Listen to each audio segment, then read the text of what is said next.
Okay, sir, plunder and technical malversation because Well, ang charges ay technical malversation, number one, administrative offenses of grave misconduct, gross neglect of duty, and conduct prejudicial to the best interests of the service, and violations of the Republic Act, anti-plunder law. Okay. because, sir. Well, number one, after the December 5 decision of the Supreme Court, they should have actually returned the money from the Treasury to PhilHealth. Okay. And they should not have waited for the 2026 budget and charged that to the taxpayers' money. So ang tawag doon, double jeopardy. If you remember, on September 20, before the 1 trillion rally at Pabella, President Marcos already said, isolin nyo na yung pera na 60 billion, alright? Kasi meron kang savings from the DPWH. So you can backtrack on that news. So dapat tumalima kaagad doon ang Secretary of Finance at Secretary Recto. Kasi kinuha mo yung pera. Ngayon, belatedly, hinintay nila yung Supreme Court decision December 5. But they have time kasi December 31 na isoli from the Treasury. Ang daming pera ng Treasury, soli nila from the Treasury to the PhilHealth. Inintay yan, kinarga yan sa budget ng 2026. So, ibig sabihin, walang binayaran. Naisahan tayo ng 2 beses. Actually, 3 beses, triple jeopardy. Kasi nung 60 billion, hindi nagamit yan na maraming pasyente nagka-heart attack, Okay. nagka-cancer, na stroke, yung mga nagda-dialysis, yung mga unpaid hospital claims. 'Di ba? So, ngayon, kung puro advocacy lang tayo at sinasabi nilang nag-iingay ka lang, dapat may closure. Kung ang Supreme Court ay hindi nagdesisyon doon, kasi hindi naman yun ang prayer eh. Ang prayer nun is the unconstitutionality of the 60 billion transfer. But alam naman natin, there should be accountability. So, ganun na lang ba yun? Sorry nagkamali kami. Paano naman yung pera? Ang hirap ng buhay ngayon. At sa lahat ng pwede nating, sorry for the word, nakawan, ba't kalusugan ng tao? Hindi yun eh. It's a basic Right. Filipino right. At hindi siya pribilehiyo.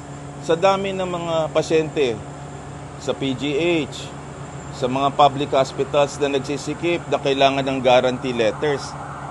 Ang arrears, ang matindi niyan, sa 2025 budget, hindi nila binigyan ng budget ang PhilHealth. So, bigyan ko lang ho kayo ng history.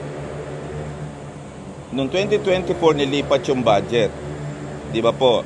Tapos nag-TRO on Supreme Court. Natigil sa 60 billion, dapat 89.9.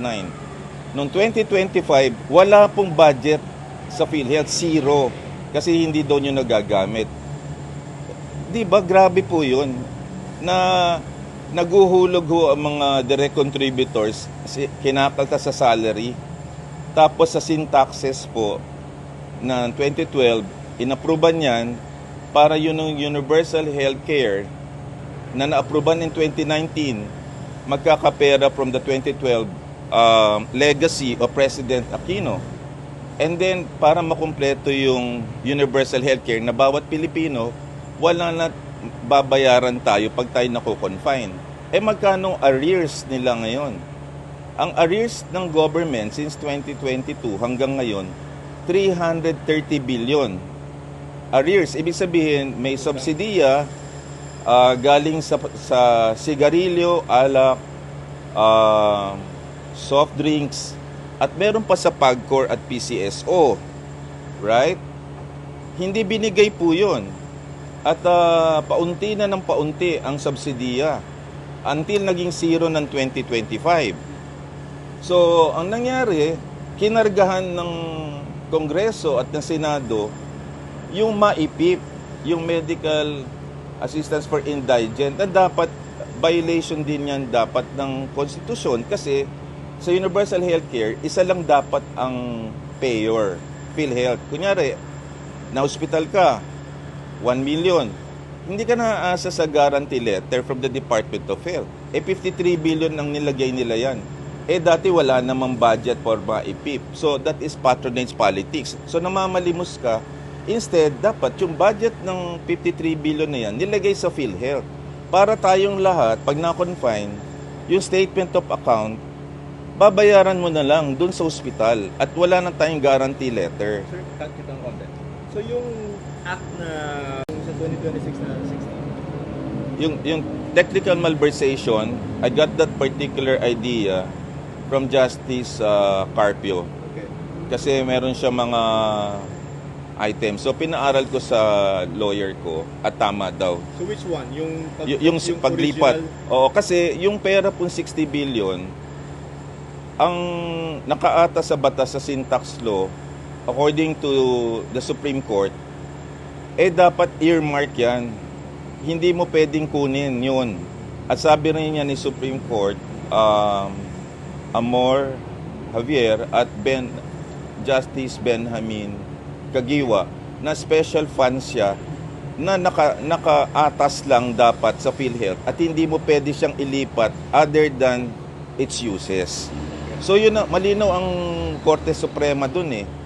So yun po yung sinasabing technical malversation. But to plunder, more than 50 million po billion po pinag-uusapan ho dito eh.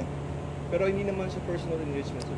Yes, so it's up to the ombudsman kung yung plunder ay hindi consider, right? Ngayon, bakit po marami tayo nandito? Okay? Explain ko po. Secretary Recto, siya ang Department of Finance, siya nag-orchestrate dito na nakita naman natin na inamin ni Emmanuel Ledesma na inutusan lang siya ilipat yung pera. Ayan naman public record na kasi may constitution. Number 2, si Secretary Frederick Go, maaring wala siyang direct involvement pero dapat inaayos niya dapat yung paglilipat ng pera. Kasi siya po ang head ng treasury eh. Di dapat pinapalipat niya, tapang mo pa. Ayun ho ang gusto ko linawin. Rolando Toledo, siya po yung sa budget.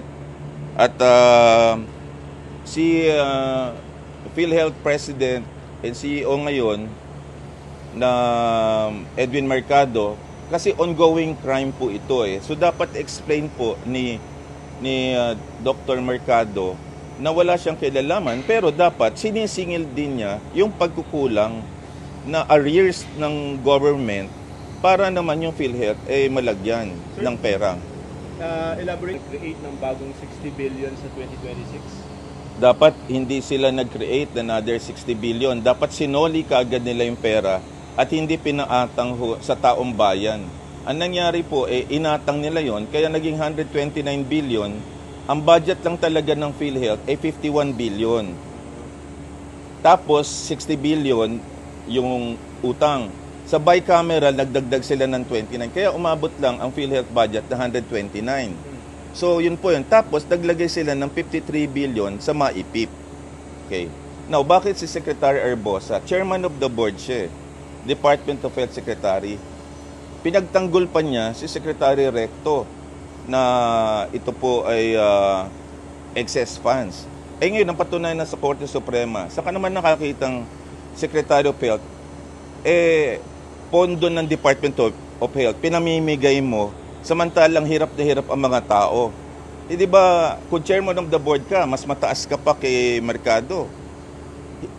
Lahat ng tao naghihikahos.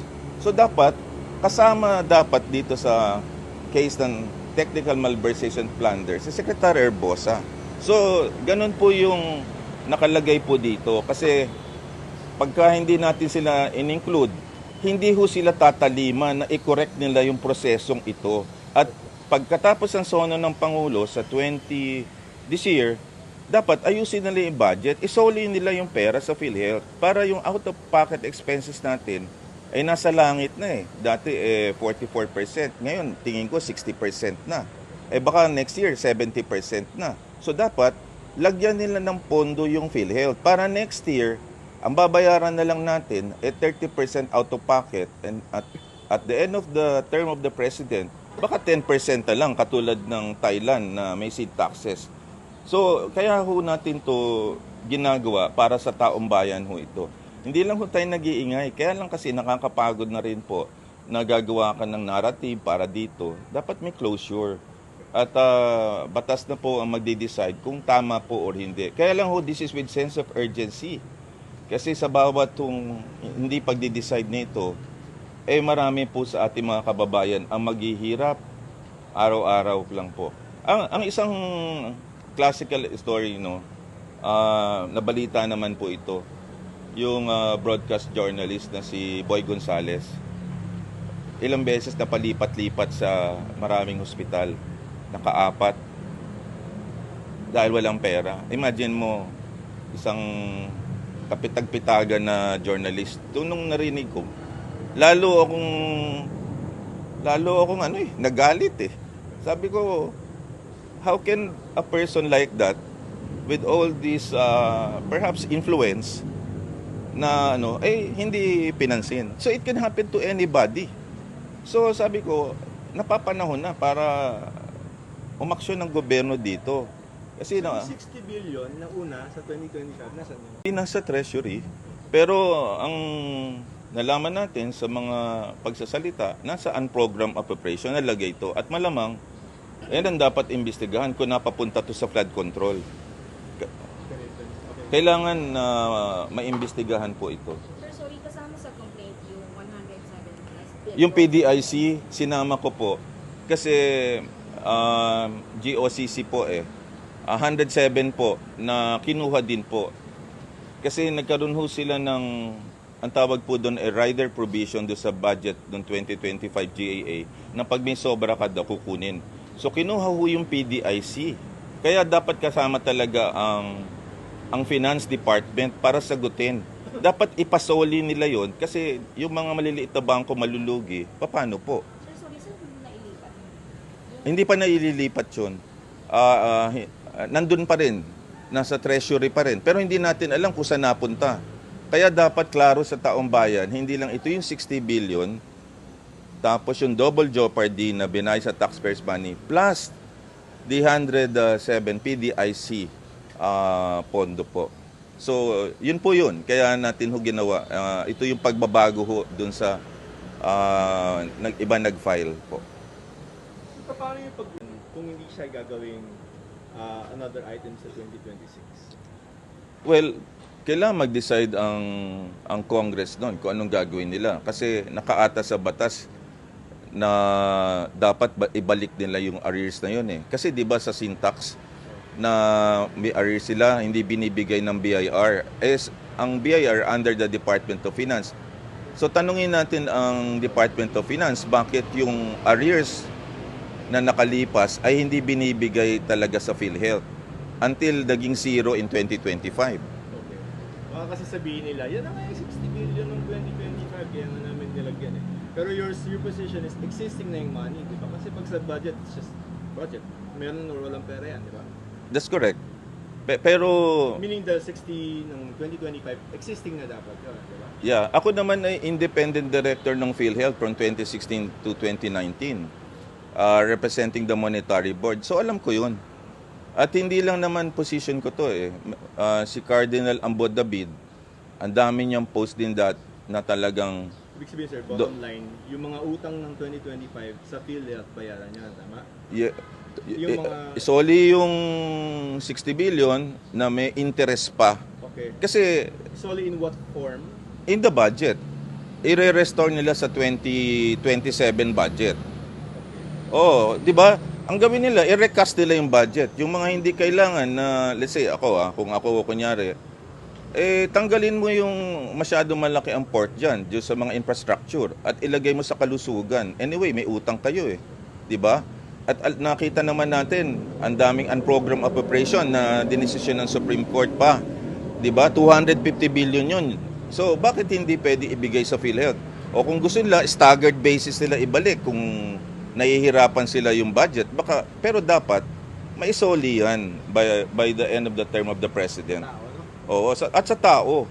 Para tayong lahat dito ngayon, kung ma-hospital tayo, hindi tayo mangangamba na mangungutang tayo. Ngayon, ang middle class is the new poor eh. Isang sakit mo lang, mahirap ka na kagad eh.